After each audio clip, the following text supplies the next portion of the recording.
دا 10 ورځې د ذوالحجې دا ډېرې محترمې ورځې دي. زموږ دې خبرې ته فکر هم نشته، کسته نو هغه معمولي خبره ده. پیغمبر علیه الصلاة والسلام فرمایي وای دا دومره محترمې ورځې دي چې په دغه ورځو کې عبادت تر نورو ورځو ډېر ثواب لري. صحابو پوښتنه وکړه ولی یا رسول الله تر جهاد هم ثواب زیات دی؟ پیغمبر علیه السلام وفرمایل و تر جهاد هم ثواب زیات دی. یو هغه مجاهد دی چې د الله په لاره کې ولاړی، خپل آس، خپل خچر، خپل وش یا د نن ورځې خپل ټینک، خپل موټر، خپل گاډۍ ورسره ولا الته شهید سلو، گاډۍ ور واخستی، هغه ختم سوا، خراب سولا. پیغمبر علیه السلام فرمایي یو د دې مجاهد ثواب ور باندې زیات دی. کنه نو عام مجاهد چې کم دی پیغمبر علیه السلام فرمایي د هغه دومره ثواب نه دی لکه په دغه 10 ورځو کې عبادت کول. پیغمبر علیه السلام فرمایي ثواب یې زیات دی. بیا پیغمبر علیه الصلاة والسلام فرمایي په دغه 10 ورځو کې عزیزان وسنن خوا د تقریبا 2 درېمه ده.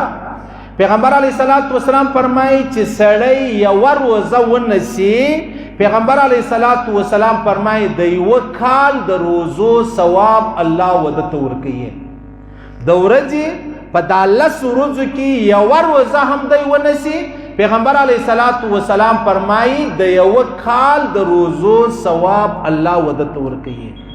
او بیا که چیرې دی را ولاړ سو د شپې تهجد کوئ، پیغمبر علیه الصلاة والسلام فرمایي دا دومره ثواب لري لکه د لیلة القدر په شپه سړی څه کوي؟ سړی تهجد کوي. یعنې د لیلة القدر په شپه چې سړی تهجد وکړي دا د 1000 میاشتو د عبادت ثواب دی. لیکن پیغمبر علیه الصلاة والسلام فرمایي په دغه شپه چې سړی عبادت وکړي، 2 رکعات لمونځ یا تلاوت یا ذکر یا فکر چې تا ته اسانه یا هغه رقم وکړه، ضروري نه ده خامخا تهجد له راپورته شوې. ماخستن لمونځ په جومات سره وکړئ، صدقې د تلاوت وکړئ، ماخستن پرې وتلې تسبیح دې راواخستې او داسې وکړئ، تسبیح دې راواخستې په دغه بېدېدو کې دې استغفر الله، الله اکبر، لا اله الا الله دا دې ویل پرې وتلې. پیغمبر علیه الصلاة والسلام فرمایي د لیلة القدر د شپې ثواب الله وتا ته په دغه شپه د عبادت چې دی هغه درکوي. حضرت ابو درده فرمایي ما د پیغمبر علیه الصلاة والسلام ثواب لیدل.